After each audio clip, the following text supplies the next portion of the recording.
bago ka bumili ng aircon, check mo muna to. Magkano ba talaga ang konsumo sa kuryente ng 1 HP inverter kung 8 hours natin gagamitin? Tara, compute natin.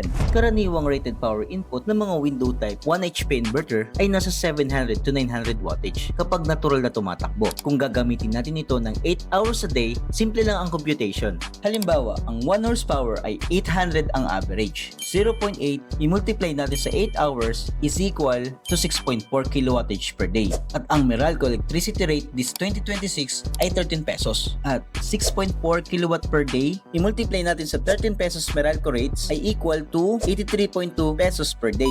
83 pesos per day, i-multiply ulit natin yan sa 30 days, ay 2,496 ang dagdag sa kuryente mo. Siyempre, estimated lang ito. Depende pa rin yan sa actual at paggamit ng aircon natin. Kaya kung gusto mong malaman ang tamang temperature ng aircon mo, i-message mo lang ako in comment down below and don't forget to follow me for more tipid tips. Ako si Charles para sa Maydia News.